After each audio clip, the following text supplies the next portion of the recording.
Hello, and welcome to Take Back Time. My name is Penny Zenker, and I'm your host. And on this show, I search for the smartest, the most interesting, the best people who are going to help to support you to take back time. That means to think and act more strategically. So today, I'm excited to have Anna Kelley. She's a dear friend of mine and also has made a lot of major changes lately that I would love for you guys to hear about. She's a founding partner of the Zenith Capital Group, Apex Multifamily, and ReiMom LLC. She's a former top-ranked financial relationship manager for a private bank and began investing in real estate 20 years ago. So Anna has purchased, renovated, and rented millions of dollars in real estate across numerous asset classes while working full-time. So you guys can understand that she's balancing, and she's got a lot of good time management tips for you. She's also raising 4 children at the same time, right? Running around with travel teams and stuff like that. So if you want to learn something about productivity, you ask somebody like this who's juggling all these different activities. She's recently retired from her corporate career, so she made the plunge to go away from that full-time income into her real estate. And so after creating financial freedom through her rental property investment, so it's that move into real estate, and then she was able to move in full-time. She has active ownership in and manages a rental portfolio valued over $60 million and has invested in over 2,000 doors as a limited partner.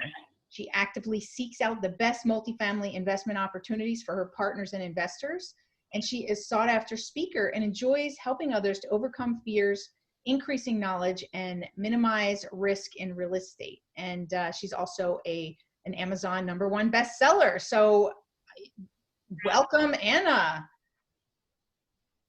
Thanks so much, Penny. I'm so thankful to be here, and thank you for that very gracious and kind introduction. Well, you've been kicking it, girl. I mean, that's what happens, right? So all of a sudden you look back and you go, wow, look at all the things I've done. Yes, I kind of pinch myself and say, wow, the hard work is actually finally paid off. So there's a lot of people who might be new entrepreneurs, might, be, have been a long time entrepreneur and are kind of struggling with the situation. We're in lockdown right now. Everybody's at home. For some people that shut down their business, I just wanted to ask you where you are, because you recently made that move from the full-time salary to, being full-time entrepreneur. How is this impacting you in terms of your mindset, right? Because that's a major part of it. And also, in terms of how you're setting yourself up for success. Sure. So in terms of just the mindset, Penny, I went through 2008 and 2009 and the Great Recession that we had.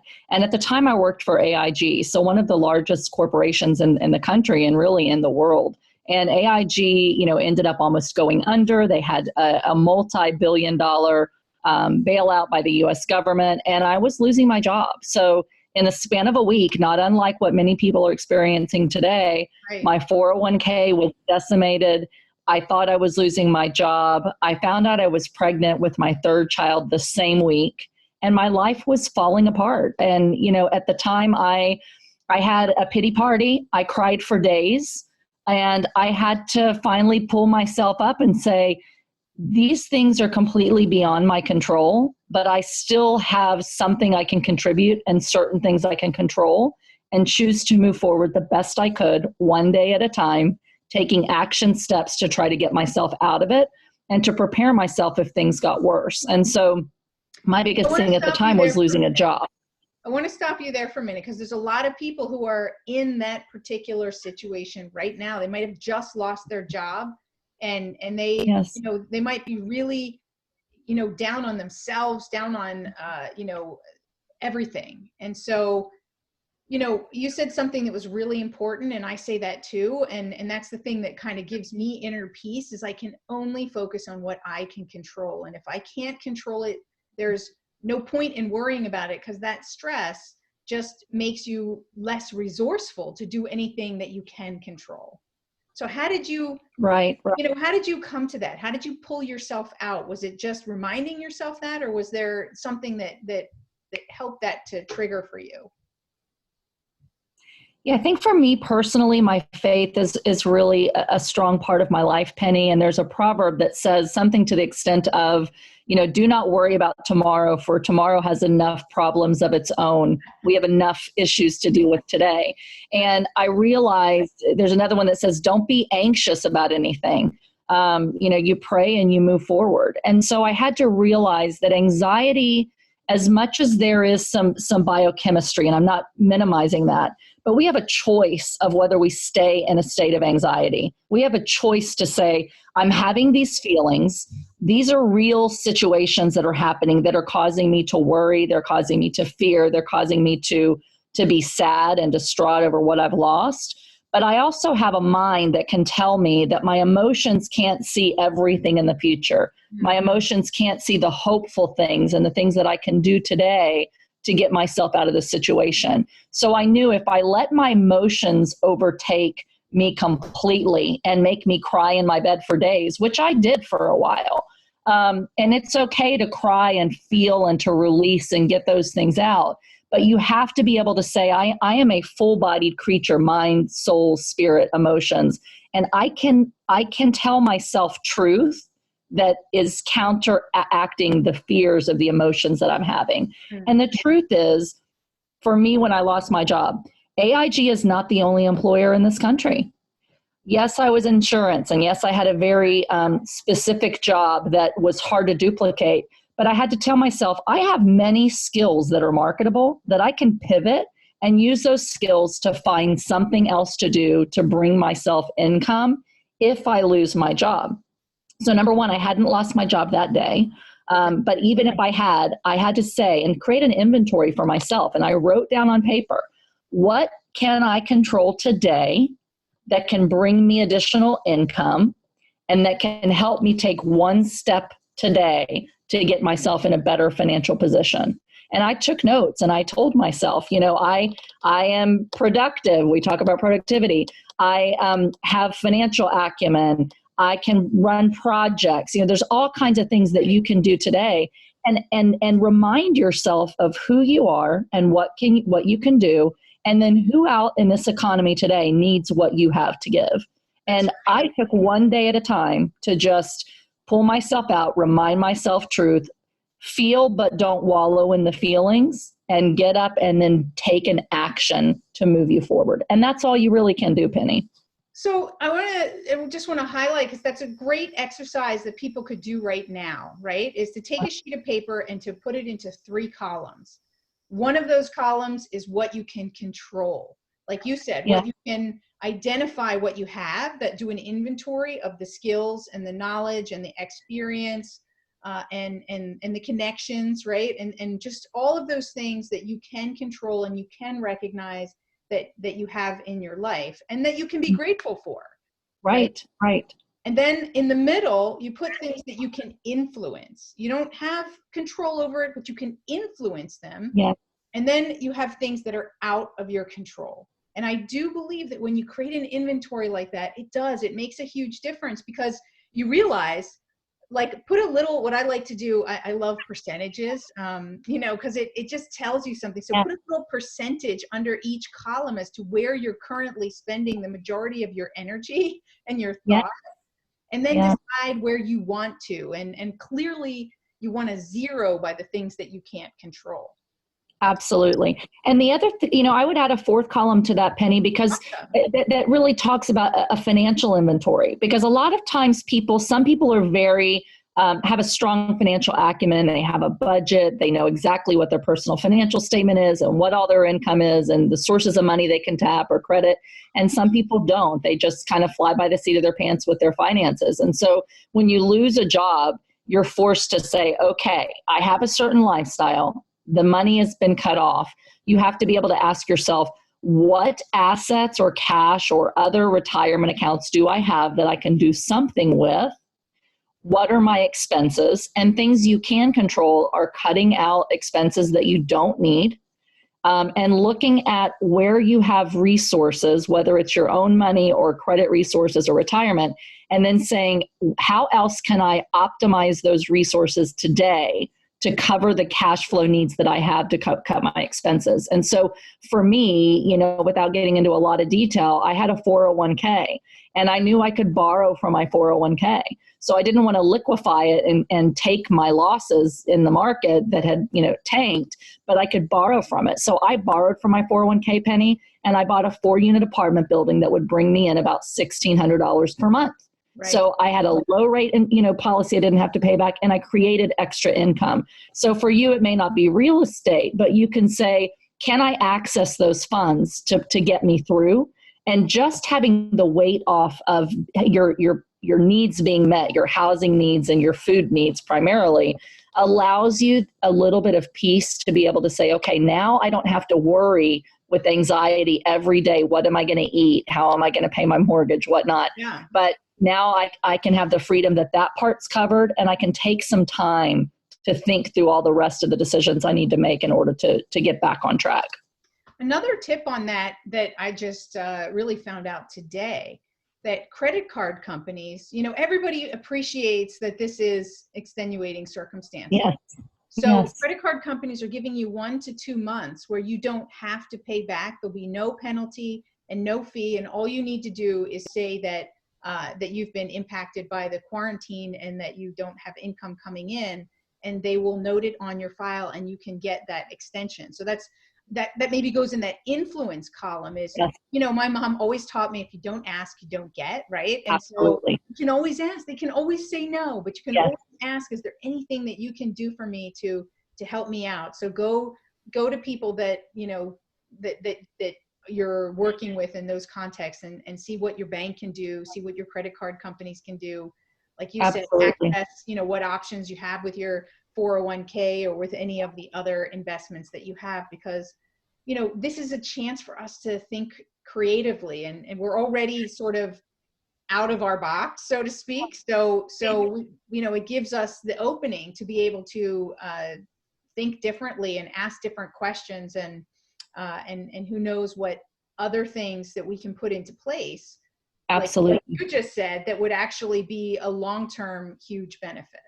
Absolutely. And today, because this crisis is unlike any other we've ever experienced, the government is doing things that can help you to weather the storm. So, like you said, with your mortgage company, right now, if you have a federally backed mortgage, you can defer your payments for up to a year. The key is you've got to call them. You have to call and say, I've been affected by COVID-19. I've lost my job.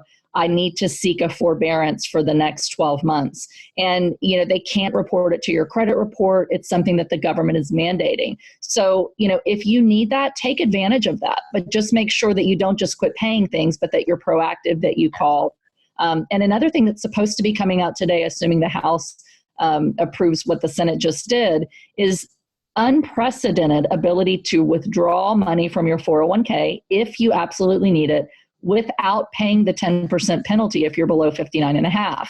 And I'm not giving you financial advice or telling you that's the wise thing to do, but it's an option available to you today that never has been, that you should talk to your advisors about. So it's just important, Penny, to realize what options are out there, do the research, take some of that time that you'd be crying in your bed and get on and research what are my options, and seek some advice from people that can help you ask the right questions and get through this difficult time. Yeah, that's great, right? And there's all these different things that we just might not know about. And right. So, do you know of any resources or one place that you can go to find out where some of these, relief options are? I don't right now, Penny. I'm just staying connected. CNBC puts out a lot of information. They're the ones that put out the thing about the 401k right away. They're on top of what's happening in the markets and mortgages. You might type in, just Google COVID-19 federal relief programs, because there are some other programs. In fact, because a lot of your listeners are entrepreneurs, I'll throw this out there too.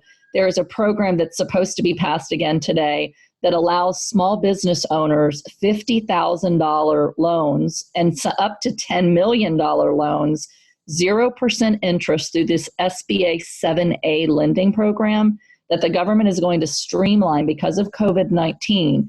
And it will allow you to take a loan if you have any employees. If you've already laid them off, you can hire them back. And if you haven't laid them off, if you promise to keep them employed, then the government will end up forgiving that loan. So it's free money to keep your business afloat.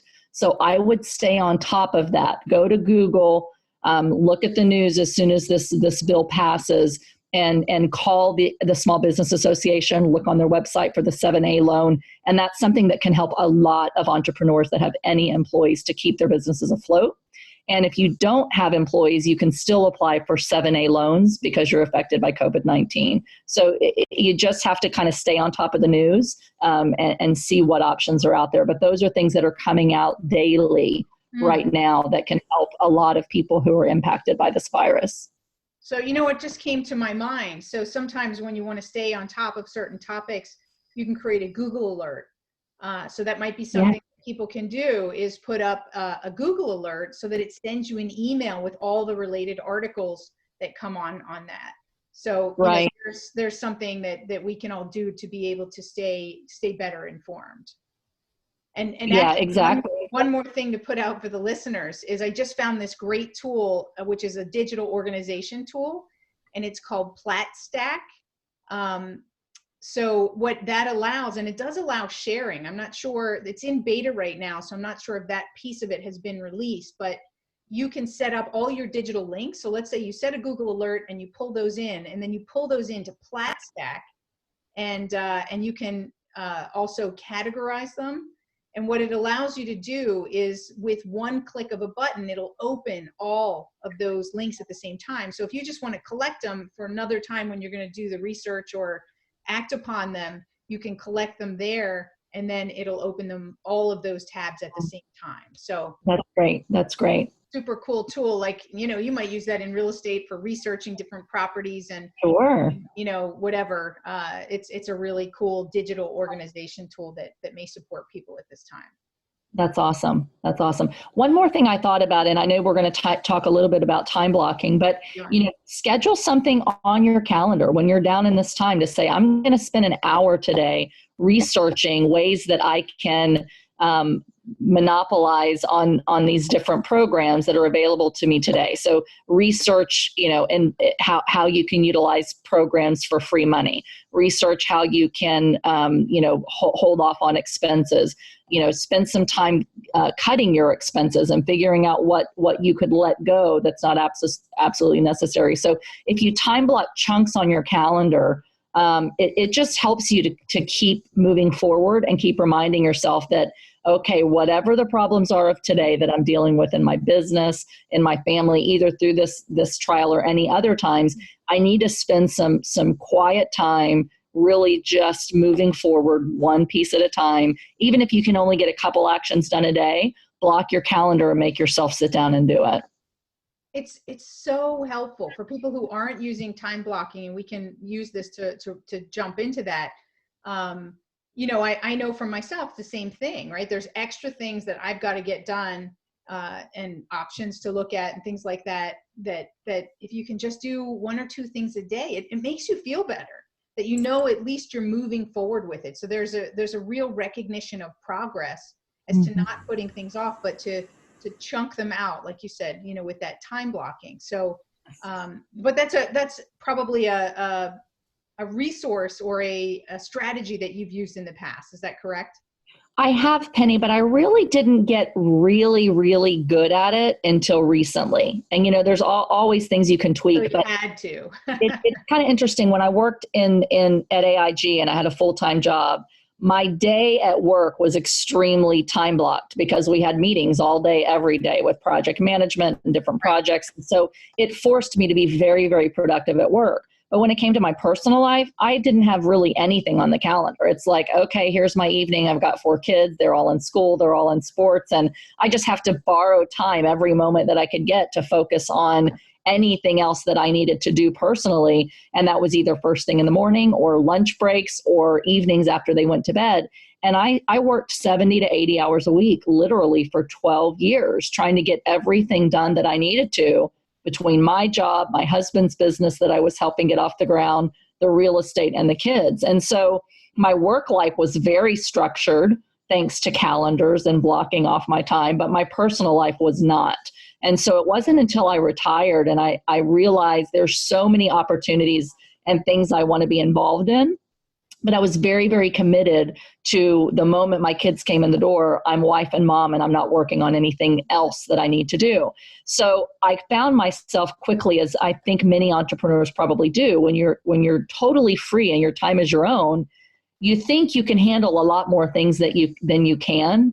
Unless you're just a slackard who some people might fall in the extreme of, I've got all this time and I can't get myself to do anything and be productive. I was on that other extreme. Like I'm still taking on too much. Yeah. And because I am, my time is quickly getting away from me and I'm not spending strategic time on the things important to me personally. Absolutely. Like going to the gym and cooking healthy and having my quiet time in the mornings, doing something to grow spiritually, doing something to grow financially, date nights with husbands and friends, those kind of things. I just made them fit whenever I had time. And I found that I never had time.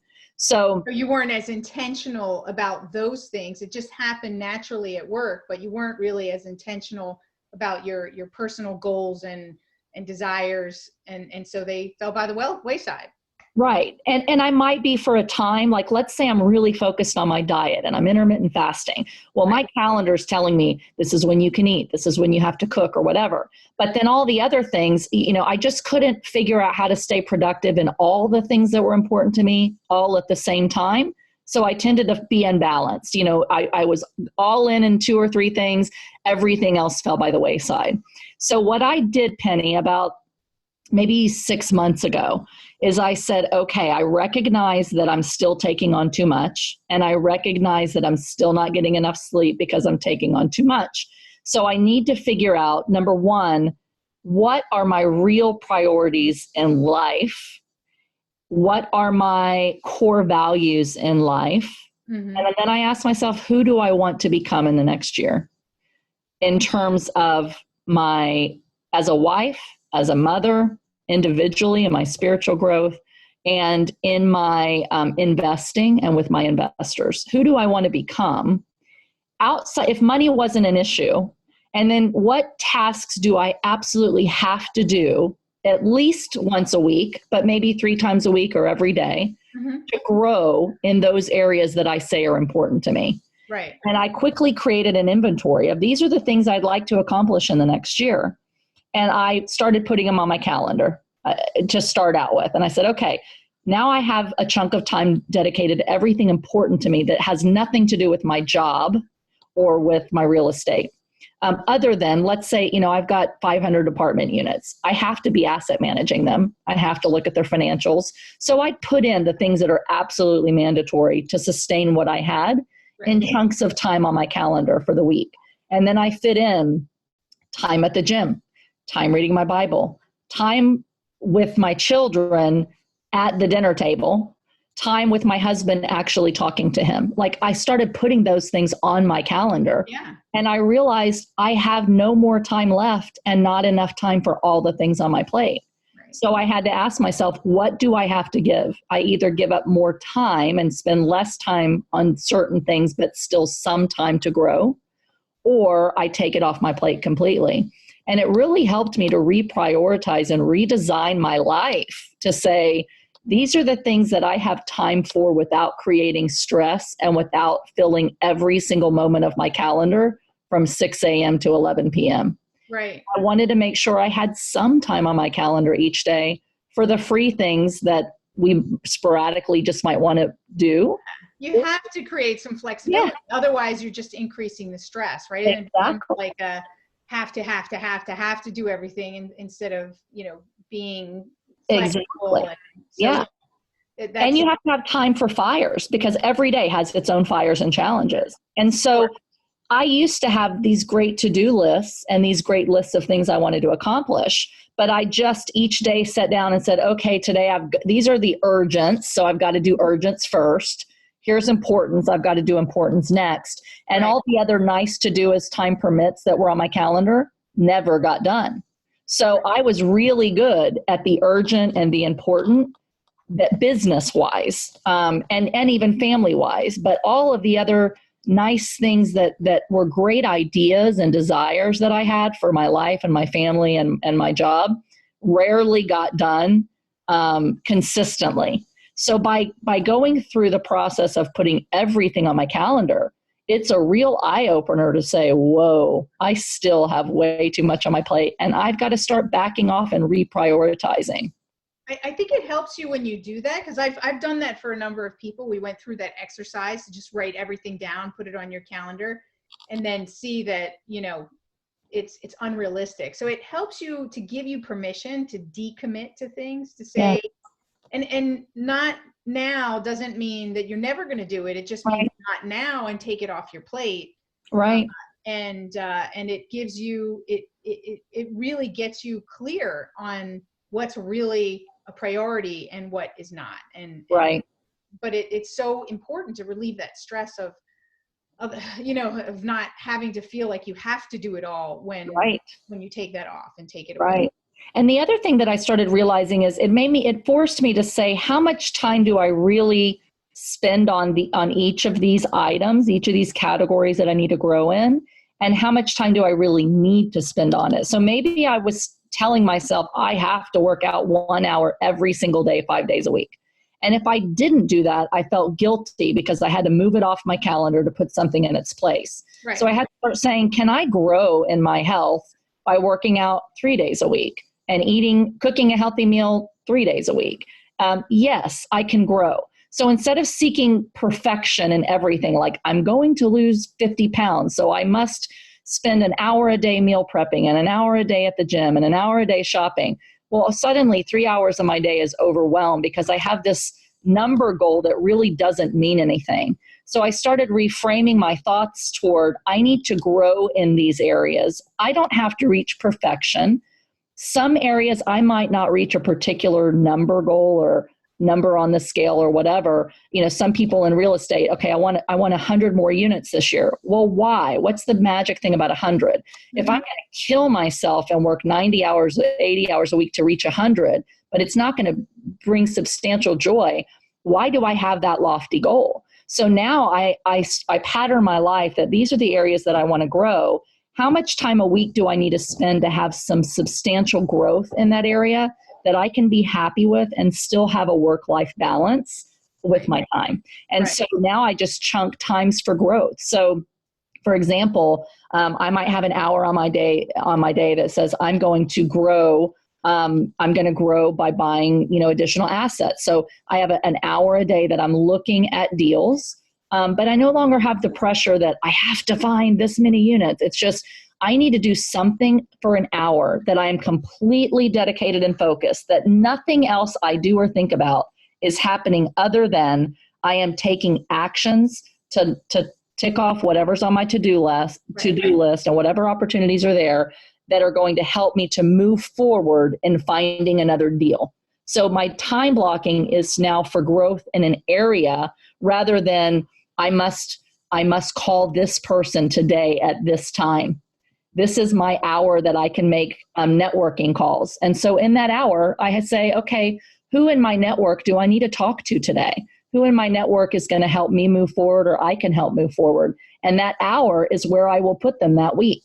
And if I can't fit them in that hour that week, then I have to schedule them for another week, or I have to say, what do I have to give up if I now put them in a spot that I had dedicated to something else? And it makes you strategically think about, if I put somebody here and this is what I was supposed to do, where else can I do it? And what priorities can I drop? And it's just helped me completely to have peace in my scheduling. Yeah. I want to stop there and just mention something about that. And then we're probably going to have to wrap this up. This is longer than most of my interviews, but we have so much to talk about, right? And I do want to get the COVID piece out right away for people who are, currently in that situation. But you talked about blocking a category for growth. So you and I think a lot alike. We think, that's why I say it's about thinking and acting more strategically. That's how we set the right priorities. They're going to get us results. And that's how I tell people to time block too, is I tell them to block categories. Yes. And so if you're going to plan your week or you're going to plan your month, you're going to plan your categories of work, of play, of those things that you want to accomplish. And then when you get to that day, you can identify what's the most strategic thing that I can do today to move that goal forward. So I just want to point that out for people. I love what you're saying.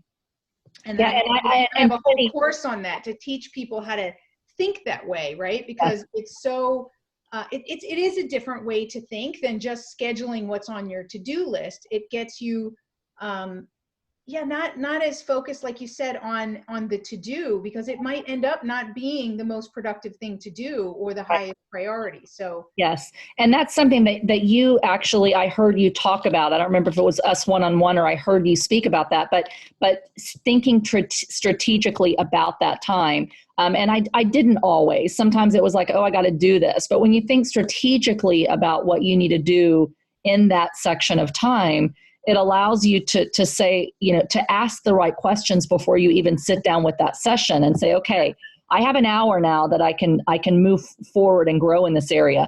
What are the things that I have to do? But what is the best use of my time for this hour? What use of my time for this hour is going to move the needle the furthest, rather than just ticking off another thing that I can say that I accomplished? So it just makes you say, not only is this time dedicated to this, but then at the start of each section of time, sit down and ask yourself, what is the value of my time? What can I do today to move myself forward, for the maximum amount of growth? And the other little things I have to do, let's put those things off until the next time that I have dedicated to work on this particular issue. Right. So we're in total alignment in that, and I'm super excited that, that you shared that here, because I say it in a different way. And I think the more times that people can hear that about the way that they're looking at their time and how they're sitting down to plan it is really, that's the key, right? That's at the end of the day, that's what enables you to reach those goals. Now, I am a big fan of setting big goals. So that's where we might differ, is I believe that setting big goals, I just want to explain why, that setting big goals doesn't have to, I also believe in set it and forget it. So that it can't be like this stressful focus, but I believe when we set big goals, it makes us get outside of our regular way of thinking. And it might be that you can't continue doing things the way that you're doing them today to reach those goals. And if you try, then you stress yourself out. And like you said, then you don't have that balance and everything. But what if you decided to take a look at everything and see, well, I can reach that, but I have to do things differently. And this is how I would go about doing it. And I believe it just stretches us outside of our comfort zone to think differently. And a lot of times to reach big goals, that's what it takes, is to step into the thinking of maybe somebody else or your future self. Sure. And I do agree with that. I want to just clarify too, I've done in the corporate world, in business management consulting and in project management, I've gone through like every goal setting course in the world and walked companies through it. Right. So I do understand the power of setting big goals. I think where those types of programs stop short is when you're looking at setting big, let's say the bad goals, big hairy ass goals. So, you've got those goals, but if you have one of those that stretches your time and your resources so much, and then you've got one for family and for health, and then for business, and then for everything else, at some point you have to realize, if I'm stretching myself so thin by shooting for the moon in every single thing that I have to do, you can't. Maybe in one category you do great, but in the others, something's going to give, because you only have so much time in a day. So yes, set big goals and strategically make sure that when you're working on those goals, you're putting in maximum effort, strategic effort. You're maximizing that time, but also be realistic with yourself that sometimes when we set these big goals, we set a number goal that we think is in alignment with what's really important to us. But if we step back and say, at what cost? You have to ask yourself, number one, how can I do it? But at what cost am I willing to sacrifice other things so that I can utilize all of my brain power and my time in achieving this goal? And the reality is, I don't think many of us sit back and say, have I counted the cost personally, relationally, and with my own stress level of pushing so hard at so many different things so that I can feel like I'm accomplishing great things in every area of my life?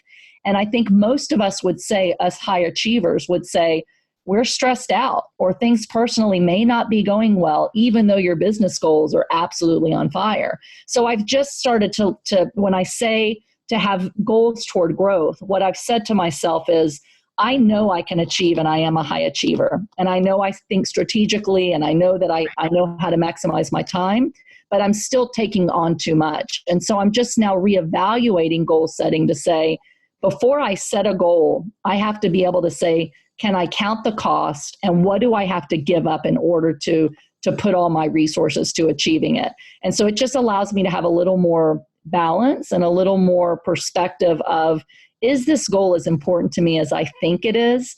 Right. And what am I willing to give up to get it? And so I think if I can't be a jack of all trades and a master at all of them and excel in all of them, for me, how can I have one or two areas that I've said are the most important to me in my life and who I want to become this year, give it all I've got, but still leave time for growth in all those other areas where I just need some forward movement, where I don't have to be like Superwoman at all of them, if that makes sense. Absolutely. Well, I think in any context, if you're going to set these big, hairy, audacious goals across every area of your life, that's unrealistic and unsustainable. So, usually it's one area, but like you said, at what cost? You can dial it down or just make sure that you're making it fit in with the other things that are important to you. Right. And not ending up that you're having a heart attack because you're not taking care of yourself, or that you're divorced because you didn't spend any time with your family. So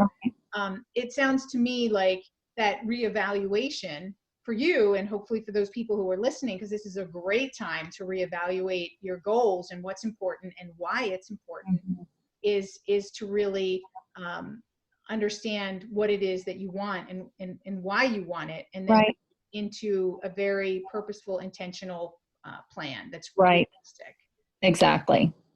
So that's why my definition for SMART goals is there's a cost element in there. So it's definitely being specific, because we need to know specifically what we want to reach, but then and measurable. But then I have accountable, because we need to also make sure, like scheduling is making yourself accountable for something, right? And there's different ways to make yourself accountable. And then for me, R is the risk. It's what's the cost? Evaluating that whole thing. Do you really want it? Right. And then the T is also time driven, but I changed some of those letters in there to do that. And I also add the I at the end, SMART T, so that it's about why is it important, right?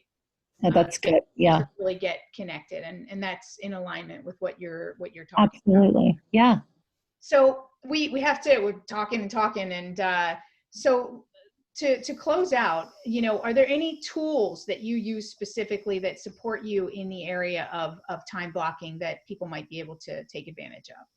Really, I've tried to simplify. So when we talk about all these different things, I have so many apps and so much technology and so much tools. I'm like, for the stuff that I've got to look at constantly all day long, really Google Calendar is what I use. I'm an Android user. I'm not sure if you can use the same with iPhone or just an iCalendar, but I use my Google Calendar, and I just go in and I color code my time blocking. So I know if it's red, I have to be somewhere. I know if it's green, my kid has to be somewhere, Okay.